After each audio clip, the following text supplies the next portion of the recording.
Selamat pagi Bapak Ibu Saudara-saudaraku yang kekasih di dalam Tuhan. Salam sejahtera bagi kita semua. Semoga kita semua senantiasa dalam keadaan baik dan penuh sukacita, menjalani hari demi hari anugerah Tuhan. Bersyukur sekali kita diperjumpakan kembali pada pagi hari ini untuk mendengarkan dan merenungkan firman Tuhan. Marilah kita berdoa. Terpujilah namamu ya Tuhan, karena kasih-Mu bagi kami, memperjumpakan kami kembali di pagi yang indah ini, untuk merenungkan sabda kebenaran-Mu. Kuasai kami dengan kuasa Roh Kudus-Mu, semoga kami dapat memahami firman-Mu dengan baik. Berkati hamba-Mu untuk memperkatakan firman-Mu, sehingga firman-Mu ini tersampaikan dengan sebaik-baiknya. Bapa di sorga, bersabdalah kepada kami siap mendengarkan dan merenungkan firman-Mu. Di dalam nama Tuhan Yesus Kristus Juru Selamat kami berdoa. Amin. Bapak Ibu Saudara-saudaraku yang kekasih, pada kesempatan pagi ini saya mengajak kita semua untuk membuka, membaca dan merenungkan firman Tuhan yang saya pilih dari kitab Injil Yohanes pasal 11 ayat 45 sampai pada ayat yang ke-53. Injil Yohanes pasal 11 ayat 45 sampai 53. Firman Tuhan berbunyi, persepakatan untuk membunuh Yesus. Banyak di antara orang-orang Yahudi yang datang melawat Maria dan yang menyaksikan sendiri apa yang telah dibuat Yesus percaya kepadanya. Tetapi ada yang pergi kepada orang-orang Farisi dan menceritakan kepada mereka apa yang telah dibuat Yesus itu. Lalu imam-imam kepala dan orang-orang Farisi memanggil mahkamah agama untuk berkumpul, dan mereka berkata, "Apakah yang harus kita buat? Sebab orang itu membuat banyak mujizat. Apabila kita biarkan dia, maka semua orang akan percaya kepadanya, dan orang-orang Roma akan datang dan akan merampas tempat suci kita serta bangsa kita." Tetapi seorang di antara mereka, yaitu Kayafas, imam besar pada tahun itu, berkata kepada mereka, "Kamu tidak tahu apa-apa, dan kamu tidak insaf, bahwa lebih berguna bagimu jika satu orang mati untuk bangsa kita daripada seluruh bangsa kita ini binasa." Hal itu dikatakannya bukan dari dirinya sendiri, tetapi sebagai imam besar pada tahun itu, ia bernubuat bahwa Yesus akan mati untuk bangsa itu. Dan bukan untuk bangsa itu saja, tetapi juga untuk mengumpulkan dan mempersatukan anak-anak Allah yang tercerai-berai. Mulai dari hari itu, mereka sepakat untuk membunuh dia. Sedemikian jauh pembacaan firman Tuhan. Berbahagia setiap kita yang mendengarkan firman ini, senantiasa memelihara firman Tuhan dan melakukannya di dalam kehidupannya. Amin. Bapak Ibu Saudara-saudaraku yang kekasih di dalam Tuhan, tema perenungan kita pada pagi hari ini, pikiran yang tersesat. Pikiran yang tersesat. Saudara-saudara, ketika kita terlanjur memandang orang lain dengan stigma negatif, akan sangat sulit untuk menerima sisi baik dari orang itu. Kendati pun dia berupaya menjelaskan dan membuktikan kebaikannya kepada kita, akan selalu sulit rasanya untuk bisa mempercayainya. Kita kadang-kadang memenjarakan diri kita pada pikiran-pikiran kita yang sesat, dan kita terperangkap dalam berbagai stigma negatif terhadap orang lain.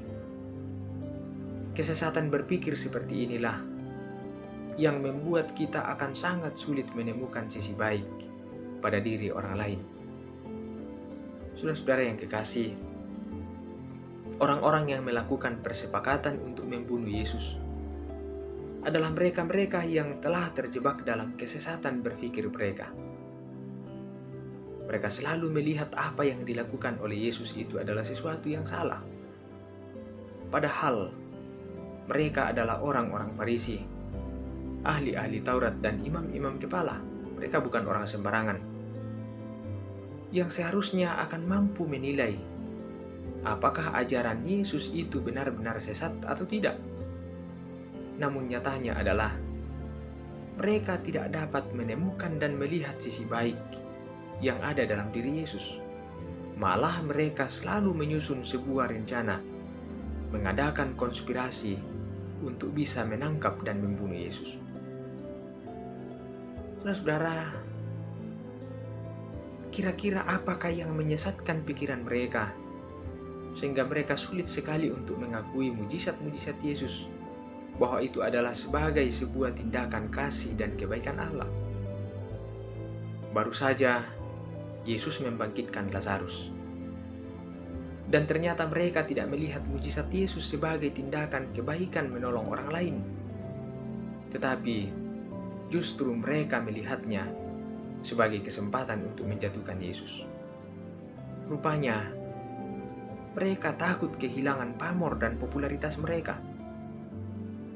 Memang ada tipikal orang-orang yang tidak siap jika ada orang lain yang lebih menonjol daripada dirinya. Mereka akan selalu berupaya untuk melindungi kepentingannya dengan cara menjatuhkan orang lain. Bapak, Ibu, saudara-saudaraku yang kekasih, sesungguhnya cara yang paling tepat untuk mempertahankan popularitas ketika kita ingin selalu populer adalah lakukanlah kebaikan secara konsisten.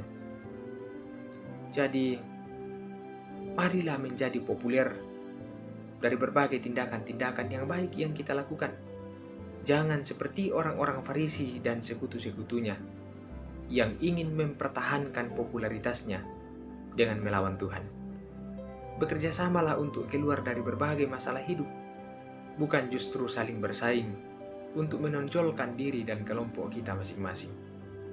Marilah tetap membangun kesadaran dengan mengendalikan pikiran, agar tidak tersesat dalam cara hidup yang tidak seharusnya. Pikirkanlah dengan matang dan bijaksanalah dalam mengambil sebuah keputusan. Biarkanlah Tuhan semakin dipermuliakan dengan segala tindakan-tindakan kita. Pikiran kita akan terjebak pada kesesatan ketika kita selalu menjadikan diri kita sebagai keutamaan dalam segala hal, bukan Tuhan. Kita telah menjadi orang yang percaya kepada Tuhan, dan itu berarti kita telah bersedia untuk mengutamakan kemuliaan Tuhan daripada kepentingan diri kita sendiri. Bahkan yang seharusnya adalah tidak ada kepentingan lain dalam hidup kita selain daripada bagaimana kita dapat memuliakan Tuhan dalam setiap perjuangan hidup yang kita jalani dari hari ke hari. Karena itu, saudara-saudara, marilah terus memuliakan Tuhan dengan pikiran yang hanya tertuju kepadanya. Sehingga dengan demikian, pikiran kita akan senantiasa terarah kepada hal-hal yang seharusnya. Semoga Tuhan menolong kita dan memampukan kita untuk memuliakan Dia dalam setiap perjalanan kehidupan kita. Amin. Marilah kita berdoa. Terima kasih Tuhan, firman-Mu telah kami dengarkan bersama pada pagi hari ini. Berkati kami semua yang telah mendengarkan firman-Mu. Jadikanlah firman-Mu ini menjadi suluh dan pedoman bagi kami menjalani kehidupan kami selanjutnya. Berilah kami hikmat-Mu untuk bisa mengolah dan menata kehidupan kami dengan sebaik-baiknya.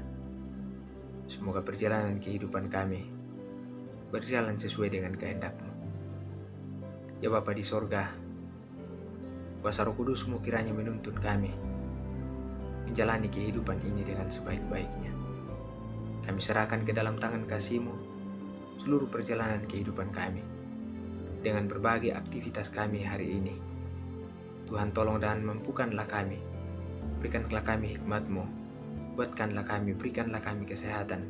Semoga semuanya dapat kami jalani dengan sebaik-baiknya, dan di dalamnya Namamu senantiasa dipuji, dipermuliakan. Ampuni setiap salah dan dosa kami Tuhan, dalam segala keterbatasan kami melakukan kehendak-Mu. Ini doa kami, ungkapan syukur kami naikkan kepadamu, dalam kasih Kristus Tuhan Juru Selamat kami. Amin. Bapak Ibu saudara-saudaraku yang kekasih, selamat melanjutkan aktivitas yang Tuhan percayakan untuk kita jalani hari ini. Salam kasih, Tuhan memberkati kita semua. Amin.